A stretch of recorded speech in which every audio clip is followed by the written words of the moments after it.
ఇలా బ్రేకింగ్ చూస్తున్నాం. రేపు మధ్యాహ్నం 3 గంటలకు రాష్ట్ర సచివాలయంలో సీఎం రేవంత్ రెడ్డి అధ్యక్షతన రాష్ట్ర మంత్రివర్గం సమావేశం కానుంది. ఈ సందర్భంగా కీలక అంశాలపై కేబినెట్ చర్చించనుంది. హైకోర్టు, సుప్రీంకోర్టు ఆదేశాల ఆధారంగా బీసీ రిజర్వేషన్లపై ప్రధానంగా చర్చ జరుగుతున్నట్లు సమాచారం. ఇక స్థానిక సంస్థ ఎన్నికల్లో 42% బీసీ రిజర్వేషన్ అమలుపై నిర్ణయం తీసుకునే అవకాశం ఉంది. ఇక మరోవైపు ఇద్దరు పిల్లల నిబంధనలను రద్దు చేసి ఆర్డినెన్స్ ఆమోదం లభించే అవకాశం ఉంది. కాళేశ్వరం, ఎస్ఎల్బీసీ పునరుద్ధరణ, ఇక ఎస్ఆర్ఎస్పీ దశ 2 పనులపై సమీక్ష చేయనున్నారు. ఇక అలాగే రైతు భరోసా పథకంపై ప్రధాన నిర్ణయం తీసుకునే అవకాశం ఉన్నట్లు తెలుస్తోంది. దీనిపై మరింత సమాచారం అందించేందుకు మా ప్రతినిధి హరీష్ లైవ్ లో సిద్ధంగా ఉన్నారు. హరీష్, చెప్పండి, అప్డేట్స్ ఏంటాయి?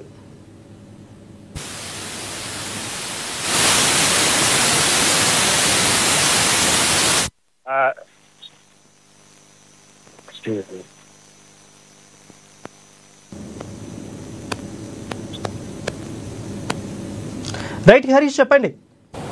రైట్ వరుణ్, రేపు మూడు గంటలకు సంబంధించి కూడా సచివాలయంలో కేబినెట్ సమావేశం జరగబోతుంది. సీఎం రేవంత్ రెడ్డి అధ్యక్షతన జరిగే సమావేశంలో పలు కీలక అంశాలపైన కూడా చర్చించి నిర్ణయాన్ని తీసుకోబోతున్నారు. ప్రధానంగా 42% సంబంధించి కూడా బీసీలకు స్థానిక సంస్థల ఎన్నికల్లో రిజర్వేషన్ కల్పించేందుకు రాష్ట్ర ప్రభుత్వం జీవో 9 తీసుకొచ్చింది. దానికి సంబంధించి కూడా సుప్రీంకోర్టులో అలాగే హైకోర్టుకు సంబంధించి కూడా స్టే విధించిన నేపథ్యం ఉంది. తదుపరి దానికి సంబంధించి ఏ విధంగా రాష్ట్ర ప్రభుత్వం ఎదుర్కోవాలి, లేదంటే పార్టీ పరంగా కూడా 42% బీసీలకు రిజర్వేషన్ ఇచ్చి ఎన్నికలకు వెళ్లాల అంశం పైన కూడా రేపు ఒక నిర్ణయాన్ని క్లారిటీ వచ్చే అవకాశం అయితే కనిపిస్తుంది. దాంతో పాటుగా ఇక స్థానిక సంస్థల ఎన్నికలకు సంబంధించి కూడా ఏదైతే దీన్ని ఎన్నికలు నిర్వహించాలని కూడా గతంలో మొన్న హైకోర్టుకు సంబంధించి కూడా పిటిషన్ దాఖలైంది. దానికి సంబంధించి 2 వారాలకు సంబంధించిన హైకోర్టు గడువు ఇచ్చింది. ఎన్నికలకు సంబంధించి కూడా ఎప్పుడు నిర్వహిస్తారని కూడా రాష్ట్ర ప్రభుత్వం చెప్పాలని కూడా సూచన చేసిన నేపథ్యంలో ఎన్నికలు నిర్వహించాలా, ఒకవేళ నిర్వహిస్తే 42% రిజర్వేషన్ కి సంబంధించి పార్టీ పరంగా ఇచ్చి ఎన్నికలకు వెళ్లాల అంశం పైన,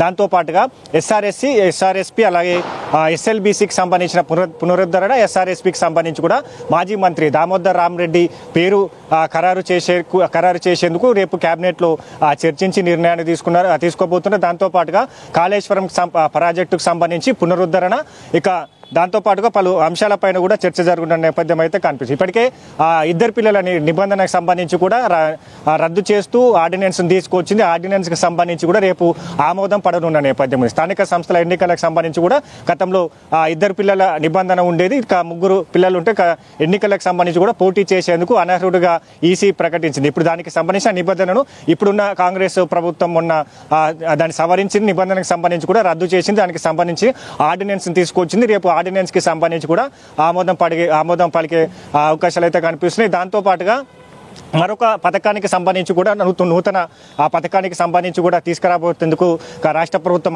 ఆలోచన చేస్తుంది. ఇప్పటికీ 6 గ్యారెంటీలకు సంబంధించి కూడా పలు అంశాలకు సంబంధించిన పథకాలను కూడా అమలు చేస్తూ వస్తుంది. ఇప్పుడు స్థానిక సంస్థల ఎన్నికలకు రాబోతున్న నేపథ్యంలో మరో కొత్త పథకానికి సంబంధించి కూడా అమలు చేయాలని కూడా దిశగా రాష్ట్ర ప్రభుత్వం ఆలోచిస్తుంది. కాబట్టి ఏ పథకాన్ని తీసుకురాబోతున్నారు, పథకానికి సంబంధించి కూడా ఎప్పటికీ అమలులోకి వస్తున్న దానిపైన కూడా రేపు కేబినెట్ లో చర్చించి నిర్ణయాన్ని తీసుకునే అవకాశాలు అయితే కనిపిస్తున్నాయి. మొత్తంగా ఎస్ఎల్బీసీ అయితే కాళేశ్వరం ప్రాజెక్టు, ఎస్ఆర్ఎస్పీకి సంబంధించిన దామోదర్ రెడ్డికి సంబంధించిన పేరు పెట్టడం కావచ్చు, మిగతా సంబంధించి స్థానిక సంస్థల ఎన్నికలు అలాగే నూతన పథకానికి సంబంధించి ఈ అంశాలపైన కూడా రేపు కేబినెట్ లో సమావేశంలో కూడా చర్చించి పలు కీలకమైన నిర్ణయాలు కూడా తీసుకోబోతున్నారు.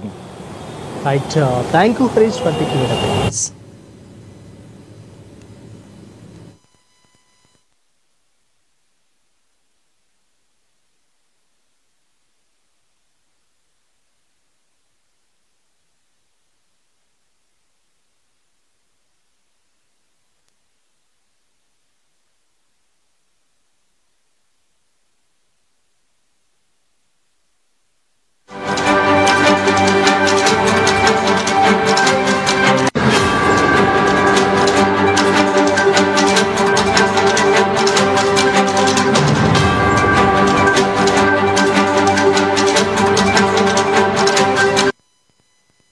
బుట్టెలో మరో ప్రకటన చూసాం. ఉస్మానియా ఆసుపత్రి నూతన భవన నిర్మాణం 2 ఏళ్లలో పూర్తి చేయాలని సీఎం రేవంత్ రెడ్డి అధికారులను ఆదేశించారు.